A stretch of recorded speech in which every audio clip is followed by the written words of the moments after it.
1942, after the bombing of Pearl Harbor, it was then that there was a takeover of China. One of the things I do remember was standing in the hallway as our property was carried out by some of the Chinese coolies under the direction of the Japanese guard there. And I was going to complain to my mother as I looked up to her that they were taking away the radiogram, and she said, "Quiet!" I knew what that meant. Otherwise I'd have got a rifle butt in the face. And I knew that the rules had all changed. We were interned in what was a former hospital, a walled compound. Food was always in short supply, and your ribs stuck out. No fat people, no overweight people. If you wondered what was sticking out through the front of your body, it was probably your spine. When there was mealtime, we were never late for the queue in the mealtime. Rice, Chinese cabbage, turnips. I can't face turnips still. We were supposed to be on occasional privilege have a mutton delivery, mutton by foot. It was more like dog. So we just, of course, dogs seem to go off the streets. Even to this very day, I can't throw away food, ever. Always finish the plate, always wipe it clean. I don't suppose that in the course of it, 12 months even now, we would throw away 2 crusts a year. Yeah. But you never forget that, and you value that. Second camp had a no man's land. You would never ever be found in that no man's land, and if you were shot. No argument about that. No questions asked, shot. The second camp was rather interesting. It was a university, and through the grounds ran a creek.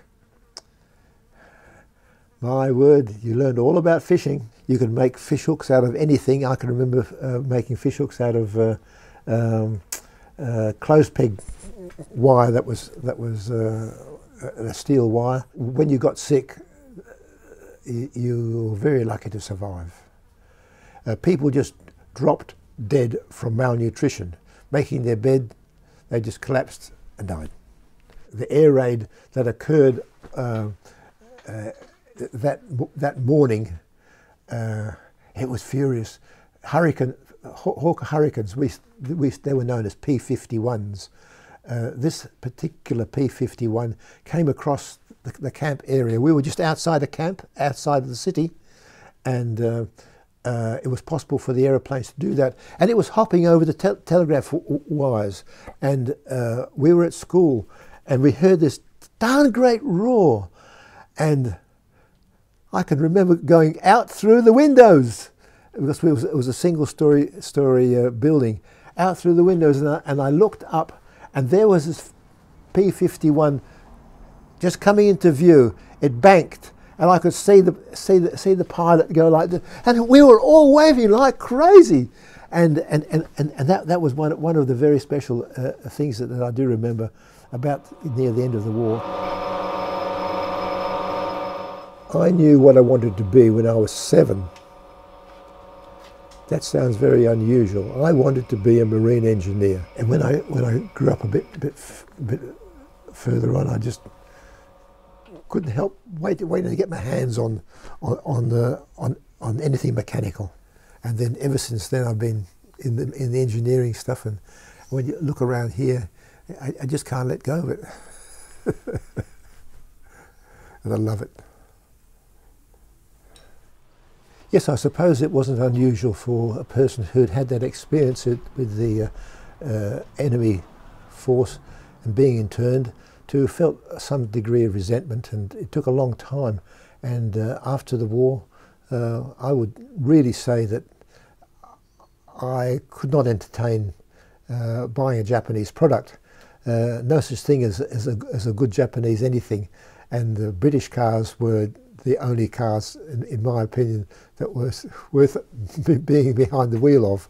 But then as the time rolled on, I found myself in the power station industry.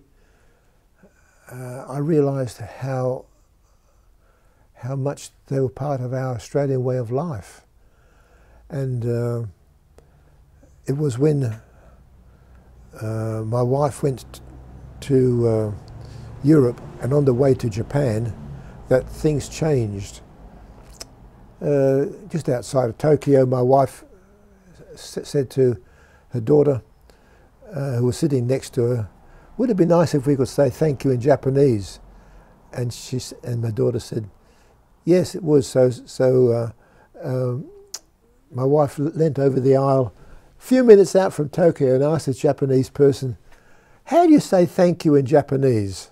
That Japanese man happened to live across the back fence where we used to live in Muswellbrook. The long and short of it was that we've become great friends over all these years, and that's the beginning of a healing process. Up to that point in time, my feelings for Japanese did change, but they really made a dramatic change then, and I'm so pleased about that. And that's a thing, a matter of life. If you don't do that, you're going to grow bitter. You're going to grow hateful. It's going to hurt you rather than hurt anybody else. And it doesn't work. It's better to forgive and forget.